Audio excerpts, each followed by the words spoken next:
अस्सलाम वालेकुम students, welcome back to my YouTube channel. आज का हमारा टॉपिक साइंस है। प्रीवियस वीडियो में हम स्टार्टिंग के 4 चैप्टर डन कर चुके हैं। अब मूव करेंगे चैप्टर नंबर 5 पे। ठीक है, वीडियो स्टार्ट करने से पहले चैनल को सब्सक्राइब कर दें, वीडियो को लाइक कर दें ताकि आने वाली न्यू वीडियोज़ की अपडेट्स आपको मिलती रहें।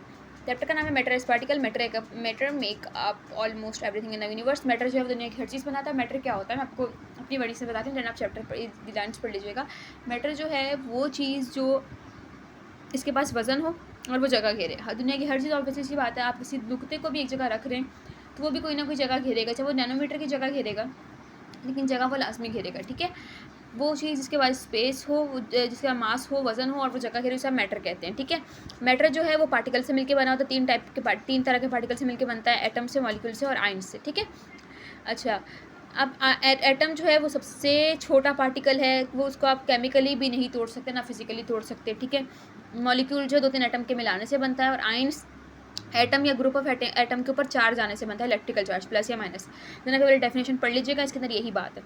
ओके, तो वर्ड टू वर्ड ट्रांसलेशन करना मुझे इतना सही नहीं लगता है। स्टार्टिंग मैंने वर्ड टू वर्ड ट्रांसलेशन की है, तो अच्छा होता है कि आप अपनी वर्डिंग्स में बताएं एंड देन बच्चा चैप्टर पढ़े तो उसको ज़्यादा अच्छे तरीके से समझ में आता है। हमारी यूनिवर्सिटी लेवल पे, कॉलेज लेवल पे भी यही चीज़ें होती हैं। Okay, each book has different mass and consist of different number of pages. Her book का अलग अलग वजन है और उसके अंदर अलग अलग पेजेस होते हैं। हर पेज जो है वो अलग अलग टाइप के पार्टिकल से मिलकर बना होता है। कह रहे हैं हर बोतल के अंदर अलग टाइप का पानी मतलब अलग मिकदार का पानी आ सकता है। उस बोतल का वजन भी अलग होगा। The water in all water is made of molecule. Water जो एक मॉलिक्यूल से मिलकर बना होता है। सॉलिड की फिक्स शेप है और सॉलिड का फिक्स वॉल्यूम है। सॉलिड है fix shape and fix volume. They do not flow, वो बह नहीं सकते, अपनी जगह चेंज नहीं कर सकते। लिक्विड का फिक्स वॉल्यूम है लेकिन उसकी फिक्स शेप नहीं है। लिक्विड कैन फ्लो, लिक्विड जो है वो बह सकते हैं और वो किसी भी कंटेनर की शेप तैयार कर सकते हैं। Gases do not have fix volume, gas का कोई वॉल्यूम नहीं है ना शेप है। They freely diffuse in all direction, ये किसी भी डायरेक्शन में डिफ्यूज हो सकते हैं। ओके, अच्छा, यहाँ पे मूव करें स्टेट्स ऑफ मैटर। मैटर की हालतें, मैटर की 3 हालतें हैं, सॉलिड, लिक्विड या गैस। मैटर 3 चीज़ों में पाया जाता है, या सॉलिड होता है, लिक्विड होता है, गैस होता है। आइस अगर बर्फ़ होगा तो सॉलिड होगा, पानी होगा तो लिक्विड होगा और वो गैस की परफ्यूम की सूरत में होगा या किसी ऐसी सूरत में होगा जब ना पानी होगी ना सॉलिड होगी तो वो गैस होगा। ठीक है, सिलेंडर में भरवाई जाती है गैस वगैरह। अच्छा, particles are tightly packed. Particles अगर टाइटली पैक्ड होंगे, पार्टिकल एक दूसरे से दूर नहीं होंगे तो वो सॉलिड होगा। आपने सॉलिड देखा होगा, बर्फ़ का एक ठोस वो होता है वजन। पार्टिकल्स कैन मूव, पार्टिकल्स थोड़ा थोड़ा सा दूर होंगे, इनके दरमियान कुछ स्पेसेस हैं, इससे वो फ्लो कर सकेंगे, तो इसलिए लिक्विड फ्लो कर सकता है। पार्टिकल बहुत ही ज़्यादा दूर होंगे। देख रहे हैं आप सॉलिड के पार्टिकल्स में, गौर से देखें बिल्कुल भी स्पेस नहीं है। इसके अंदर थोड़ी थोड़ी सी स्पेस है, इसके तो अंदर तो बहुत ज़्यादा स्पेस है। ओके, अच्छा जी, अब हम मूव करते हैं। Liquid and gas can flow. Liquid और गैस फ्लो कर सकते हैं लेकिन सॉलिड फ्लो नहीं कर सकते। गैस को कंप्रेस किया जा सकता है लेकिन लिक्विड और सॉलिड को नहीं किया जा सकता। अब आप ये पढ़ें। Water can be poured from one container to another. Water को आप एक कंटेनर से दूसरे कंटेनर में भी डाल सकते हैं। वाटर जो है वो किसी भी चीज़ की शेप ले लेता है क्योंकि इसका जो मास है वो तो फिक्स है लेकिन इसका वॉल्यूम फिक्स नहीं है। आप किसी भी जगह डालें तो किसी भी कंटेनर की शेप ले लेता है। अब यहाँ पे मूव करें, कह रहे हैं आप बलून के अंदर गैस भरें। बलून के अंदर आपने गैस भर दिया, ठीक है, आपने उसको फिल कर दिया, बलून को एक्सपेंड हो गया। बलून मतलब छोटा सा था, उसको बड़ा कर दिया। अब बलून के अंदर गैस नहीं होगी तो उसका वजन कम होगा, गैस डलेगी तो थोड़ा सा वजन उसका ज़्यादा हो जाएगा। अगर आपने उस बलून को खोल दिया, बांधा नहीं ठीक से या पकड़ा हुआ नहीं है ठीक से, तो उसकी गैस जो है वो बाहर आ जाएगी। गैस मूव फ्रीली, गैस जो है आसानी से बाहर आ जाएगी और वो दोबारा भी डाली जा सकती है। ठीक है, ये कह रहे हैं बॉल, आपने एक बॉल ली, बॉल बिल्कुल तरीके से फूसी हुई थी, आपने उसके अंदर वो डाल दिया, क्या नाम है, गैस डाल दी। ठीक है, आपने उसके अंदर गैस डाली, आप डालते गए, आपने इतनी डाली कि वो प्रॉपर तरीके से बॉल बन गई। पहले वो पिचकी हुई थी, आपने उसको बॉल बना दिया। गैस डाल के वापस भी गैस निकल सकती है और गैस दोबारा डाली भी जा सकती है। यहाँ पे कह रहे हैं आपके पास एक बॉटल है, we can not compress a bottle. आपका बॉटल कंप्रेस नहीं कर सकते अगर वो मिट्टी से भरी हुई है, क्योंकि मिट्टी जो है वो एक सॉलिड है।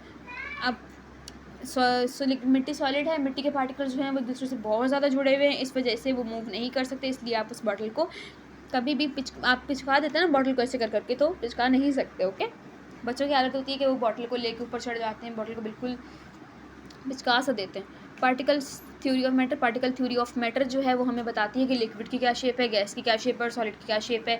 इनके पार्टिकल्स कितना दूर हैं एक दूसरे से, कितना करीब हैं। पार्टिकल जब अलग होंगे तो क्या होगा, पार्टिकल्स अलग नहीं होंगे तो क्या होगा, और पार्टिकल्स किस तरीके से मूव कर रहे हैं, किस तरीके से मूव नहीं कर रहे, क्या फ्लो कर सकता है, क्या फ्लो नहीं कर सकता, हमें सब बताया था पार्टिकल थ्योरी ऑफ मैटर ने।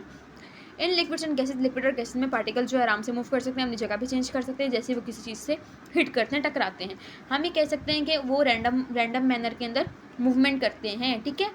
ये आइडिया हमें किसने दिया था? पार्टिकल थ्योरी ऑफ मैटर ने। क्यों दिया था? उसने कहा था हर मैटर जो है वो discrete particles, small number of discrete particle, मतलब छोटे छोटे से अलग अलग पार्टिकल से मिलकर बना है। गैसेस और लिक्विड के पार्टिकल आसानी से मूव कर सकते हैं, और गैसेस के पार्टिकल एक दूसरे से अट्रैक्ट नहीं हो सकते। ऑब्वियसली सी बात है, वो इतना दूर हैं, तो एक पार्टिकल का दूसरे पार्टिकल से कोई ताल्लुक ही नहीं है, इतना दूर है। गैसेस के पार्टिकल बहुत ज़्यादा छोटे हैं और उनके वॉल्यूम, उनके हजम को इग्नोर भी किया जा सकता है। अच्छा, अब आप आ जाएँ प्रॉपर्टीज़ पे। इनकी खास खुसूसियत क्या है? Properties, arrangement of particle, solid, liquid और गैस की। अरेंजमेंट ऑफ पार्टिकल, सॉलिड के अंदर अरेंजमेंट ऑफ पार्टिकल बहुत ज़्यादा क्लोज है, टाइटली पैक्ड हैं और ऑर्डरली मैनर, ऑर्डर में, मतलब एक तवासुत से एक मैनर में अरेंज है। लिक्विड के पार्टिकल क्लोजली टाइटली पैक्ड नहीं, लेकिन क्लोजली पैक्ड हैं, थोड़ा सा क्लोज हैं, बीच में जगह है, और लेकिन सॉलिड के अंदर बीच में जगह भी नहीं। इसके टाइटली पैक्ड है, इसके क्लोजली पैक्ड है, ठीक है। गैस के पार्टिकल बहुत ज़्यादा दूर हैं। फोर्स बिटवीन पार्टिकल, इसकी फोर्सेस बहुत ज़्यादा स्ट्रॉन्ग होती है क्योंकि बहुत करीब हैं, तो फोर्स बहुत ज़्यादा स्ट्रॉन्ग है। इसके दरमियान फोर्स है लेकिन इतनी स्ट्रॉन्ग नहीं है। इसमें स्ट्रॉन्गेस्ट है, इसकी स्ट्रॉन्ग है। निग्लिजिबल फोर्सेज है, मतलब इतनी कम फोर्सेज है कि उनकी फोर्सेस को आप नज़रअंदाज भी कर सकते हैं। मास, सॉलिड का मास वज़न बिल्कुल सेम रहता है, लिक्विड का मास वज़न सेम रहता है, गैस का मास सेम नहीं रहता। आप लिक्विड को कहीं भी फेंक दें, आपने जैसे ग्लास से आपने पतीले में डाला, ठीक है, पतीले से आपने दोबारा ग्लास में डालिए तो वही वाला पानी आएगा। ऐसा नहीं है कि पानी आपने आधा ग्लास डाला था 2 ग्लास बढ़ के आ जाएगा, या एक आधे से पौना ग्लास आ जाएगा, ऐसा नहीं होता। गैस से आपने परफ्यूम खोल दिया, आपने परफ्यूम कर दिया, तो वापस आप परफ्यूम को रीगेन नहीं कर सकते, उसके अंदर दोबारा से नहीं डाल सकते। शेप जो है सॉलिड की सेम रहती है, लिक्विड की सेम नहीं रहती, ना ही गैस की सेम रहती है। मूवमेंट ऑफ पार्टिकल जो अपनी जगह बैठे बैठे मूव करते रहते हैं, बेचारे हिल नहीं सकते क्योंकि बहुत ज़्यादा करीब हैं, जगह ही नहीं मिलती हिलने की। कहाँ हिलेंगे? ये बेचारा बीच वाला हिलेगा तो इससे टकराएगा और वहीं मूव करके रह जाएगा। ये पार्टिकल जो है मूव कर सकते हैं, ये भी आराम से मूव कर सकते हैं। डेंसिटी का मतलब होता है क्लोजनेस, डिग्री ऑफ कम्पैक्टनेस, मतलब कितने कम्पैक्टनेस का मतलब जुड़ा हुआ होना, कितने क्लोज हैं, कितने जुड़े हुए हैं पार्टिकल्स। सॉलिड के पार्टिकल की डेंसिटी बहुत ज़्यादा है, बहुत अच्छे तरीके जुड़े हुए हैं। लिक्विड के पार्टिकल की सॉलिड से कम है और गैसेस की सबसे कम है। कंप्रेशन सिर्फ गैसेस की प्रॉपर्टी है, तो ये दोनों कंप्रेस नहीं हो सकते, सिर्फ गैसेस कंप्रेस हो सकती हैं। अब आगे मूव करेंगे।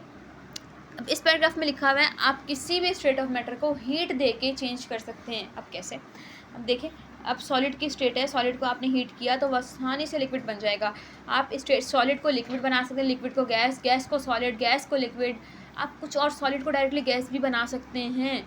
मतलब किसी भी सारे state of matter inter convertible है, मतलब एक दूसरे के अंदर चेंज हो सकती हैं। आप कैसे बना सकते हैं? आप हीट करेंगे, आप कूल करेंगे। टेम्परेचर बढ़ाना मतलब हीटिंग करना, उसको गर्मी प्रोवाइड करना, या टेम्परेचर कम करना मतलब कूलिंग प्रोवाइड करना, उसको ठंडक प्रोवाइड करना। ये सब कुछ टेम्परेचर से आपकी जो है वो स्टेट ऑफ मैटर जो है वो चेंज हो सकती है। इस पूरे पैराग्राफ में ये लिखा है, मैंने ज़्यादा वजाहत कर दी है इसकी। मेल्टिंग का मतलब होता है पिघलना। अब पिघलता कैसे है? जब आप सॉलिड को हीट करेंगे, its particle get more energy and vibrate more, उसके पार्टिकल को ज़्यादा एनर्जी मिलेगी। हीट एक एनर्जी है, तो एनर्जी मिल रही है और वो बहुत अच्छे तरीके से वाइब्रेट करना शुरू हो जाएंगे। इस मैक्स सॉलिड एक्सपेंड, और सॉलिड जब एक्सपेंड हो जाएगा मतलब बढ़ जाएगा। एट द मेल्टिंग पॉइंट एक ऐसा पॉइंट आएगा, the particles vibrate so much they can break away. Particles इतना वाइब्रेट हो जाएंगे कि वो टूट जाएंगे, सॉलिड जो है लिक्विड बन जाएगा। अब देखें, मैंने आपको बताया था कि आपकी जो सेल्स हैं वो एनर्जी लेते हैं एंड देन वर्क करते हैं। ऐसे ही इसके पार्टिकल्स को एनर्जी मिली, इन लोगों ने वर्क करना शुरू हुए तो टूट गए और टूट के लिक्विड बन गए। सॉलिड ऐसा था, आपने उसको हीटिंग दी, वो थोड़ा थोड़ा सा दूर हुआ, जब और ज़्यादा हीट दिया तो वो ज़्यादा दूर हो गया और एक लिक्विड बन गया। ठीक है, कह रहे हैं जब आइस को हीट किया जाता है तो पार्टिकल्स इतनी एनर्जी गेन कर लेते हैं और वो मूव करना शुरू हो जाते हैं। जब पार्टिकल्स इतनी एक इनफ एनर्जी उनको मिल जाती है टूटने के लिए, तो वो टूट जाते हैं और लिक्विड बना लेते हैं, ऐसे करके। ओके, आइस जो है वो मेल्ट होना शुरू। एवापोरेशन कहते हैं लिक्विड का गैस बनना। एंड लिक्विड सम पार्टिकल में have more energy than others. Liquid को जब आप हीट करते हैं तो कुछ पार्टिकल को, जो पार्टिकल ज़्यादा हीट के करीब होते हैं उनको ज़्यादा एनर्जी मिल जाती है। उनको ज़्यादा एनर्जी मिलती है तो वो लिक्विड की सरफेस को छोड़ के, लिक्विड की जगह को छोड़ के ऊपर चले जाते हैं। आपने देखा होगा, आप कभी पतीला लें, ठीक है, बीकर लें, उसके अंदर आप 5-6 गिलास पानी चढ़ा दें, ठीक है, आप उसको खुला रखें, उसको ढक्कन को ना खुला ना भी रखेंगे तो ओके, खुला रखें। आप 1 घंटे के बाद आपको पानी बहुत कम मिलेगा, बहुत कम। सारा पानी जो है वो हवा के अंदर उड़ जाएगा क्योंकि हीट से उसने एनर्जी ली और वो आपकी सरफेस को छोड़ के हवा में चला गया। ओके, गैस बन गया। वैन वाटर एवोपरेट, जब वाटर एवोपरेट होता है ओशंस या रिवर्स वगैरह से, तो पीछे सॉल्ट रह जाता है क्योंकि एनर्जी सिर्फ वाटर के पार्टिकल ले रहे, सॉल्ट के पार्टिकल नहीं ले रहे। वाटर के पार्टिकल गैस में बदल जाएंगे, ये सॉल्ट कैसे बदलेगा गैस में? जो सॉल्ट नीचे ही पड़ा रहता है। कंडेंसेशन कहते हैं when vapours are cool down, gas का लिक्विड बनना, गैस का लिक्विड बनना कहते हैं कंडेंसेशन। ओके, कह रहे हैं जब वेपर्स को ठंडा किया जाता है, गैस को ठंडा किया जाता है, तो पार्टिकल, जब आप देखें, आप एक बात याद रखिएगा, जब हीट प्रोवाइड करेंगे तो पार्टिकल एक दूसरे से दूर होंगे, जब आप ठंडक प्रोवाइड करेंगे तो पार्टिकल्स करीब आएंगे, जब पार्टिकल्स करीब आएंगे तो गैस के पार्टिकल करीब करीब आ गए, इतना दूर थे, आपने इसको ठंडक प्रोवाइड की तो इतना करीब आ गया, इतना करीब आया तो लिक्विड बन गया। इस प्रोसेस को कहते हैं कंडेंसेशन।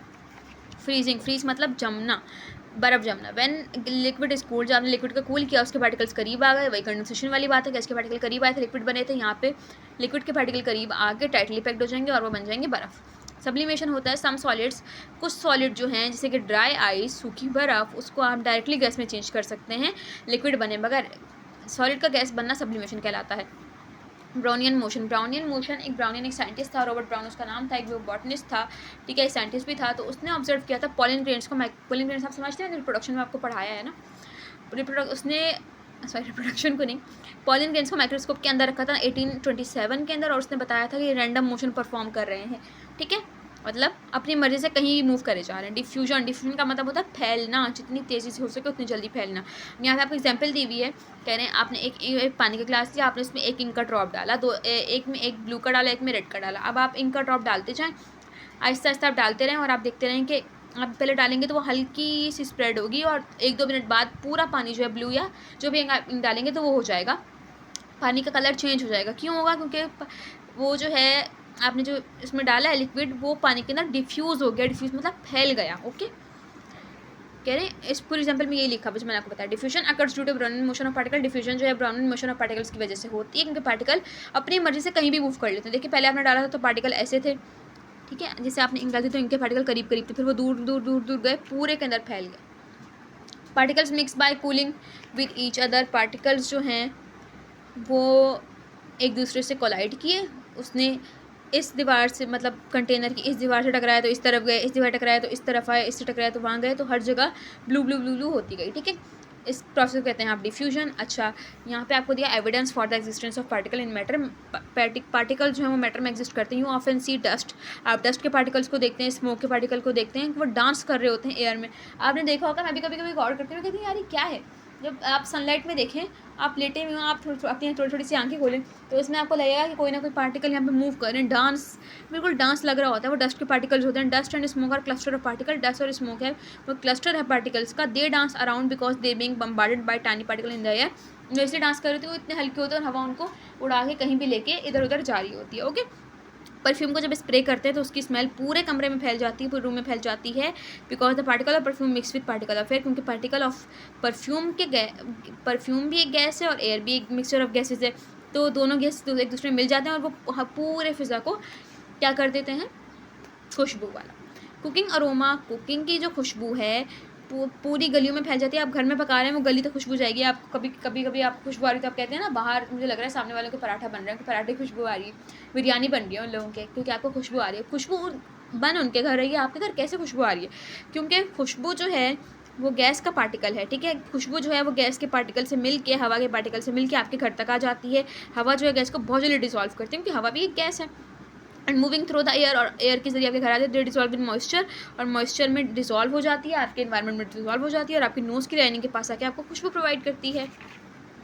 ओके, यहाँ पे होता है हमारा चैप्टर एंड। अगर आपको कुछ भी समझ नहीं आया मुझसे कमेंट्स में पूछ लीजिएगा, आई विल रिप्लाई हो इंशाल्लाह। जिससे मुझे टाइम मिलेगा आपको रिप्लाई कर दूँ, उसमें कोशिश करती हूँ कि मैं जैसे ही मैसेज आए मैं फ़ौरन रिप्लाई कर दूँ।